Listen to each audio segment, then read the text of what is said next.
News of Faisal Mohammad के इंतहाई वाजिब एहतराम सब्सक्राइबर और व्यूवर्स की खिदमत में सलाम अर्ज़ है। व्यूवर्स, आज पाकिस्तान में इमरान खान की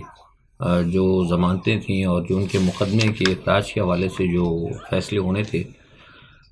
वो आपने देख लिए कि हस्ब तवक्को वो रिजेक्ट कर दिए गए हैं और साथ में ये कहा गया है कि साइफर का केस चलेगा। अब साइफर के केस को मैं तो पहले बता चुका हूँ कि मेरे नज़दीक तो इसकी कोई अहमियत नहीं है, क्योंकि जहाँ तक मैं समझता हूँ कि इमरान खान ने मैं पहले बात कर चुका हूँ, जो कुछ किया उस हवाले से बहैसियत प्राइम मिनिस्टर वो समझते थे कि ये पाकिस्तान को धमकी है और according to the constitution prime minister को ये राइट होता है कि वो अपने अल्फाज में उसको बता दे, और पार्लियामेंट से इजाज़त ली उन्होंने, जो कानून था वो किया और अपने अल्फाज में बताया। लेकिन अदालत ये कहती है कि अपने अल्फाज में क्यों कहा, वो सियासी इस्तेमाल किया गया। भाई अब ये नियतों का तो फ़ैसला जो है वो तो अल्लाह ताला बेहतर जानता है कि वो क्या सियासी नियत से उन्होंने किया था, क्या मुल्क की भलाई के लिए किया था या कोई वो अपना फ़ायदा लेना चाहते थे। बहरहाल एक चीज़ सी धमकी थी सो बता दी गई। बहरहाल मैं समझता हूँ कि ये एक सीधी सादी जो है इमरान खान के ख़िलाफ़ एक सोची समझी प्लानिंग है, जिसके बारे में हम आपको रोज़े अव्वल से कहते आ रहे हैं कि अभी तक इमरान खान के हवाले से किसी भी किस्म की कोई सहूलतकारी की कोई बात नहीं हुई है। अच्छा, दूसरा, आज अलीमा खान साहिबा के हवाले से भी एक ख़बर आई, लोगों ने मुझसे पूछा था, अभी फ़ोन करके मैं आज लेट हो गया थोड़ा सा, तो उनका कहना था कि इमरान खान को ऑफ़र हुई है। बिलाशुबा मैंने तो आपको बताया भी था पहले भी बात कि इमरान खान को एक दफ़ा ऑफ़र आई है, बल्कि एक दफ़ा नहीं, मेरे पास ये जो मेरे पास इत्तलात हैं वो 2 दफ़ा उनको ऑफ़र हुई थी बाहर जाने के लिए, लेकिन शायद गालिबन उन्होंने मना कर दिया। और याद होगा कि मैंने इसी चैनल से मैंने कहा भी था कि इमरान खान को अगर ऑफ़र होती तो वो बेहतर है चले जाएँ। मेरा अपना ख्याल है, ठीक है लोग मुत्तफ़िक ना हो, बहरहाल एक बहसियत तज़्ज़िया निगार के मतलब हर एक को हक़ तो है अपनी राय देने का। तो मेरा राय और मेरी तज़्ज़िया ये था कि वो बाहर चल जाएँ तो अच्छा है, क्योंकि मैं समझता हूँ कि बाहर रह कर उनका वो बहुत कुछ कर सकते हैं, या मुल्क और कौम के जो उनका कमीशन है उसके हवाले से कर सकते हैं, बनिस्बत इसके कि यहाँ रह कर उनको जानबूझकर हासिदों के और दुश्मनों के हवाले कर दिया जाए। अच्छा, सदर आरिफ अलवी के हवाले से एक बात उन्होंने कहा है अलीमा खान ने कि इमरान खान साहब को जो मायूसी हुई है। देखिए, वो अब इमरान खान का और वो आरिफ अलवी का तो मामला ज़ाहिर है वो बेहतर समझते हैं, तो प्रेसिडेंट हैं और वो उनके लाए हुए सदर है। लेकिन जहाँ तक मैं समझता हूँ, मैंने इसकी बड़ी तहकीक की है, आरिफ अलवी का फ़ैसला जो है बिल्कुल दुरुस्त है अकॉर्डिंग टू द सिचुएशन। ये बात हम इशारतन पहले भी बता चुके हैं और अब फिर दोबारा कह रहे हैं कि आरिफ अलवी को बड़े वाज़ेह तौर पर कहा गया था। ये बात हम पहले कह चुके हैं कि आरिफ अलवी को पैगाम दे दिया था कि अगर उन्होंने इमरान खान के हवाले से किसी भी किस्म की कोई सहूलतकारी करने की कोशिश की तो फिर उनको जो है इसका भुगतना पड़ेगा। और नतीजे में ये भी कह दिया था कि हो सकता है कि शायद, क्योंकि वो सुप्रीम कमांडर हैं, उन्होंने कहा कि अगर उनकी तरफ से कोई सहूलतकारी हुई या जो प्रोसेस चल रहा है उस प्रोसेस के अंदर कोई रुकावट डालने की कोशिश की तो फिर सब ही जाएंगे, यानी मार्शल या फिर कोई सिविल इमरजेंसी या कुछ बहुत कुछ हो सकता था। और जो बात हमने कही थी उसकी तस्दीक फिर आरिफ अलवी ने की। आरिफ अलवी ने कहा कि अगर मैं कोई ऐसी बात करता या कोई जैसे कि तारीख देने की बात की जा रही थी, अगर मैं देता तो मैं इस वक्त यहाँ ना होता बल्कि जेल में होता। तो मैं समझता हूँ कि बहसीत एक तज़्ज़ियानिगार मेरा तज़्ज़िया ये है कि एक ना एक आदमी जो है इमरान खान का हामी किसी ना किसी जगह एक अहम ओहदे पर होना बहुत बेहतर है। इसकी मिसाल देख लें, इमरान खान साहब ने यही किया ना। इमरान खान साहब ने कौमी असम्बली से भी अलहदा हो गए, पंजाब असम्बली भी तोड़ दी उन्होंने, और क्या कहते हैं KPK की भी असम्बली तोड़ दी, सारे उन्होंने इस्तीफे दे के अपने आप को निहत्ता कर लिया। तो मैं समझता हूँ कि इस चीज़ के फ़ायदा उठाया है, इस चीज़ को मद्देनज़र रखा है आरिफ अलवी साहब ने, और उन्होंने कहा है कि कम से कम एक तो कोई चीज़ रख कर वो इस काबिल रहें, इस पोजीशन में रहें कि अगर कभी वक्त आया, आ सकता है वक्त, कभी अगर वक्त आया तो वो फिर इमरान खान के लिए कुछ करने के काबिल हों। चाहे जाएगी कि वो भी बिल्कुल निहत्ते होकर परवेज़ इलाही की तरह या फिर कुरैशी साहब की तरह वो भी अंदर जेल चले जाएं, या फिर वो उनके ऊपर भी कोई पाबंदी शाबंदी लगे, या उनको भी कोई प्रेस कॉन्फ्रेंस करने पर मजबूर किया जाए। बहरहाल ये एक सूरत हाल है ये जो है अमेरिका ने की है। सब कुछ पाकिस्तान में जो कुछ हम बताते हैं कि जो भी हो रहा है इस वक्त सब अमेरिका बहादुर की ख्वाहिशों पर हो रहा है। अमेरिका ने बड़ी अच्छी चाल चली, बेहतरीन चाल चली, बेहतरीन। मैं तो शुरू से कहता था, लोग नहीं समझते थे इमरान खान साहब को कि भाई आप ये चौधरी फवाद और फलाना फलाने से आप मशवरे ले रहे हैं, उधर जो आपके खिलाफ मशवरे कर रहे हैं वेस्ट के अंदर बैठे हो बड़े बाहर थिंक टैंक है, वो आप ज़रा ख्याल करें। जो लोग ये चैनल देखते हैं उनको पता होगा, जो अखबारात में बयानात पढ़ते हैं मेरे, जो मॉनिटर करते हैं फेसबुक के ऊपर या सॉरी ट्विटर के ऊपर, उनको अच्छी तरह पता होगा कि हम बारहा कहते रहें कि मामलात को समझने की कोशिश करें, सूरत हाल आपके खिलाफ जा रही है। लेकिन ऐसा नहीं हुआ और उन्होंने अपनी चाल चली, दोहरी चाल चली। एक तरफ तो ये किया उन्होंने क्या इमरान खान को निकाल बाहर किया, जो उनका सबसे बड़ा दुश्मन था मगरिब का, जिससे कि हम ख़तरा था मगरिब को, और दूसरी जानिब उन्होंने ये काम करने के बाद इस्टेब्लिशमेंट को थपकी दी और कहा कि डट जाओ, ताकि फ़ौज के दरमियान और अवाम के दरमियान भी दूरियां पैदा हो जाएं, जो आजकल हैं। आप देख रहे हैं ठीक ठाक दूरियां हैं, मतलब कोई ये कहे कि नहीं मैं गलत कह रहा हूं, तो फिर आप खुद फैसला कर सकते हैं कि क्या दूरियां नहीं हैं। आप मुझे बताइएगा अपनी कमेंट के अंदर। बिल्कुल दूरियां हैं, बहुत दूरियां हैं। तो इसमें फ़ायदा किसका हुआ? फ़ायदा अमेरिका का और भारत का हुआ, क्योंकि अमेरिका चाहता था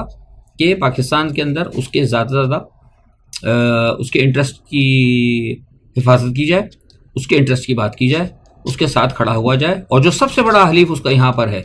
हिंदुस्तान, उसके लिए ज़्यादा से ज़्यादा कम से कम खतरे पाकिस्तान के अंदर हों। सो आप देख लें आज की सूरत हाल क्या है। तो अब इसके बाद थोड़ा सा देख लेते हैं आने वाले दिनों में पाकिस्तान में क्या होता है। लेकिन इस वक्त ये है कि इसराइल और हमास के दरमियान जो मामला है वो बढ़ता जा रहा है, और पोजीशन ये है कि दुनिया इस वक्त 3 हिस्सों में तकसीम हो गई है। एक तो आपको पता है, मैं बता ही चुका हूँ कि एक तो वो है जो अमेरिका के इत्तेहादी हैं, और दूसरे हैं रूस, चीन और शुमाली कोरिया है, और तीसरा जो एक ग्रुप बन गया है वो है हमारे मुस्लिम ममालिक का, जो कि अभी तक मजम्मत ही कर रहे हैं। और जाहिर सी बात है वो मजम्मत कर सकते हैं, उसकी वजह यह है कि उनको पता है कि दोनों फरीक बाकी जो जिनके सामने उनकी मुखालफत है, यानी इसराइल और अमेरिका माफ़ कीजिएगा, वो न्यूक्लियर पावर हैं। यही वजह है कि हम हमेशा से कहते रहे हैं कि सिर्फ पाकिस्तान को नहीं है बल्कि मुस्लिम दुनिया के किसी न किसी एक मुल्क को ज़रूर एटमी ताकत होना चाहिए। कम अज़ कम मैं समझता हूँ कि ईरान को या सऊदी अरब को ज़रूर ये एटमी सलाहियत हासिल करने की कोशिश करनी चाहिए। आज की सूरत हाल जो इस चीज़ को वाज़े कर रही है, यानी 57 इस्लामी ममालिक हैं, वो सिर्फ मजम्मत कर रहे हैं, कुछ नहीं कर सकते। क्या करेंगे? मतलब वो मजबूर हैं रूस और चीन के, या फिर शुमाली कोरिया के इस ग्रुप के साथ। बहरहाल रूस और चीन कोशिश कर रहे हैं, पुतिन ने कहा भी है, और आपको पता है कि वहाँ सलामती कौंसिल के अंदर आज करारदाद दोबारा तैयार हो रही है, और मुलाकातें हुई हैं अपना अमेरिका के वज़ीर जो हैं ख़ारजा एंथोनी ब्लिंकन और चीनी उनकी जो क़यादत है हम मनसब के साथ, और उसमें को बातचीत हुई है। उसमें भी मुझे सरेदस्त तो फ़ौरी तौर पर इत्तलात नहीं, लेकिन ये पता लगा कि अब माहौल ज़रा खुशगवार था, और उसके अंदर जो है डिस्कस हुआ है, हमास और इसराइल मामला भी डिस्कस हुआ है, और एक दो बातों पर कहीं ना कहीं थोड़ा सा इनका वो हुआ है, किसे कहते हैं कि अंडरस्टैंडिंग हुई है। तो मुझे लगता है कि अब जो आज शायद करारदाद अगर पेश होगी तो मुझे लगता है कि शायद अमेरिका इसको वीटो ना करे। अगर अमेरिका ने आज ये वीटो कर दी तो फिर ये अमेरिका के लिए भी बड़ा मसला होगा, क्योंकि जंग बढ़ जाएगी। उसकी वजह यह है कि अमेरिका ने कल बाइडन के कहने के ऊपर अमेरिकन अफवाज ने सीरिया के ऊपर अमेरिकन ईरानी ठिकानों पे जो उनके वहाँ पे फौजी ठिकाने वहाँ पे उन्होंने बम्बार्टमेंट की। उसकी वजह से वहाँ गुस्सा बढ़ गया है, और ईरान के अंदर भी गुस्सा बढ़ गया है। और आपको पता है कि हिजबुल्लाह तो ऑलरेडी इसमें आ चुकी है, और अब तुर्की भी इस सूरत हाल पर नाराज़ है, और रशिया और सीरिया पे जो बमबारी की उसकी वजह से रशिया भी नाराज़ हो गया। यानी दूसरे अल्फाज में अगर ये मामला बढ़ता है, अभी तक जो मैं बात करूं तो उसका मतलब कि रूस भी बराह रास्त होगा, तुर्की भी इसमें होगा, ईरान भी होगा, ये ज़रूर आएंगे। और आपको पता है कि तुर्की के मैं बता भी दूँ कि तुर्की ने भी अपने वॉर के जो है कैरियर्स और सारे जो अपने उनको मूवमेंट को हाई अलर्ट पे कर दिया है। और ऐसी सूरत हाल के अंदर इसी तमाम शशोपंच के अंदर कल रात इन्होंने गज़ा में घुसने की कोशिश की, लेकिन हमास के मुजाहिदीन ने उसको नाकाम किया। मेरे पास इत्तलात जो मौजूद हैं उसमें यह है कि मज़ीद 10 इसराइली फ़ौजी जो हैं उन्होंने मज़ीद अगवा कर लिए हैं, गिरफ़्तार कर लिए हैं हमास वालों ने, और लेकिन वेस्टर्न मीडिया जो उसको छुपा रहा है। दूसरे अल्फाज में अगर मैं मुख्तसरन कहूँ तो ये कहूँगा कि आज यानी 20वां दिन हो गया है और आज 20वें दिन तक अभी तक इसराइल को कोई बड़ी कामयाबी हासिल नहीं हुई है। तो मैं समझता हूँ कि अगर ये जंगबंदी अगर हो जाती है तो उसमें बहुत सारी फेस सेविंग जो है मिल जाएगी इसराइल को भी, और जो उन मुस्लिम ममालिक को भी कि जो खामोश बैठे हैं, ख़ास तौर पे पाकिस्तान जैसे जो सिर्फ बयानात की हद तक हैं। अच्छा, अब इसमें एक सूरत हाल ये है कि अगर ये जंगबंदी हो जाती है तो इसराइल को तो आप समझिए कि फिर विन विन पोजीशन तो फिर हमास की ही होती है, क्योंकि अभी तक मगोइयों को रहा नहीं कराया गया और हमास ने कह दिया कि हम ईरान के हवाले कर देंगे। अभी देखिए, ईरान के हवाले करने की जो बात की उसकी मैं आपको वजह बता देता हूँ, क्योंकि 1979 के अंदर 52 अमरीकी जो है अगवा कुनिंदगान जो है ईरान के पास थे, और ईरान ने जब वो इनकलाब ईरान की बात हुई थी तो बड़े तरीके के साथ ईरान ने अपने मुतालबात को और बड़े सही तरीके से उसको मैनिपुलेट किया था सूरत हाल को। तो शायद गालिबन मैं समझता हूँ कि हमास समझती होगी कि इस सिचुएशन में ईरान जो है इस जो अगवा कुनिंदगान है इनके मामले को ज़्यादा अच्छी तरीके से हैंडल कर सकता है, तो उन्होंने आमादगी इस पर ज़ाहिर की। यह खबर बिल्कुल दुरुस्त है। अब देख लें आप कि ईरान की पोजीशन कि ईरान कितनी मतलब अपनी अहमियत उसकी बनती जा रही है, और दूसरा ये कि अमेरिका ने जो कुछ किया है, जो इसराइल की मदद की, जिस तरह कि उसने वहाँ यूक्रेन में मदद करके एक जंग को बढ़ावा दिया, तबाही बर्बादी कराई, यहाँ मिडिल ईस्ट के अंदर इसराइल के पीछे खड़े तबाही बर्बादी करा रहा है, तो अमेरिका तो बुनियादी तौर पर अपना असला बेच रहा है। अमेरिका यही करता है, सब जगह असला बेचता है, जंग को बढ़ाता है, और उसके बाद जब जंगबंदी होती है तो फ़ौरन जंगबंदी कराने में भी सामने सामने कूद कर आ जाता है। तो एग्जैक्टली जो अमेरिका का किरदार है, यानी पहले आग लगाओ और फिर बाद में खुद ही आग लगाओ और खुद ही आग बुझाओ, ताकि आग लगाने वाले में भी शामिल हों, जब जूते पड़ने लगे तो फिर आग बुझाने वाले में शामिल हो जाएं, क्योंकि अमेरिका पे इस पर दबाव बहुत है। जो अमेरिका ने 2 दफ़ा जो वीटो किया है ना, उससे बहुत दबाव आ गया, बाइडेन बहुत दबाव में है। तो हो सकता है कि मुझे लगता है कि आज शायद जो करारदाद हो उसको मेरा ख्याल है, ज़रूरी नहीं हो सकता है कि वो वीटो ना करें। हालात जो है इसलिए भी ख़राब हो रहे हैं कि जो अमेरिका के अंदर और सारी दुनिया में जो यहूदी हैं उनके लिए बड़ी प्रॉब्लम्स होती जा रही हैं, उसका भी दबाव आ रहा है। और अमेरिका से कहा गया है कि इस वक्त सारी दुनिया के अंदर जो यहूदी हैं यूरोप में इधर उधर सबको सिक्योरिटी रिस्क बनता जा रहा है इस वजह से, क्योंकि ये बात जो है ना अमेरिका ने जब से खुली हिमायत की है, इससे साफ पता लग गया कि जंग सिर्फ मतलब हमास और उसके दरमियान नहीं है, इसराइल के दरमियान, बल्कि ये टूवर्ड्स अगेंस्ट मुस्लिम कंट्री की जा रही है, क्योंकि इस्लामी दुनिया चीख रही है, सब कुछ चीख रहे हैं, लेकिन उसके बाद जिस तरीके से अमेरिका मदद कर रहा है तो उससे एक सूरत हाल बड़ी वाज़ेह होती जा रही है। एक नेगेटिव इम्पैक्ट जो है ना वो आ रहा है, जिसकी वजह से तुर्की में भी अब तमाम दुकानों पर लिख दिया गया कि यहाँ पर कोई यहूदी नहीं घुसेगा, और किसी बड़ी मार्केट में यहूदियों के दाखिले पर पाबंदी लगा दी। और इस किस्म की खबरें जो हैं कुछ दूसरे ममालिक से भी आ रही हैं, और दूसरे ममालिक की कई एजेंसीज़ ने भी कहा है कि उनको भी इस हवाले से यहूदियों की ज़िंदगी को ख़तरात लाहक हैं। तो इस वजह से इस सूरत को देखते हुए शायद मुझे लगता है कि अमेरिका पे दबाव आ रहा है। ख़ुद वहाँ पे जो अमेरिका के अंदर जो यंगस्टर्स हैं, जो लोग यंग हैं, वो भी कह रहे हैं कि बच्चों को मारा जा रहा है और औरतों को मारा जा रहा है, इसकी वजह से हमारी पोजीशन ख़राब हो रही है और हो सकता है कि हमें इसमें भी नुकसान हो। तो इसलिए लिहाजा वो कोशिश कर रहे हैं कि उस जंग को बंद कर दिया जाए। बहरहाल ये है कि ईरान से अगर लड़ाई होती है तो ईरान के पास हथियार तो बहुत अच्छे हैं, मैंने आपसे पहले कहा था, और ईरान अगर डायरेक्ट जंग में आया तो ईरान जो है इनको सरप्राइज़ भी देगा, इसमें भी कोई दो राय नहीं। लेकिन जो ईरान की सबसे पोजीशन कमज़ोर पड़ती है वो कमज़ोर ये पड़ती है कि ईरान की एयरफोर्स जो है ना वो उतनी नहीं है उनके पास,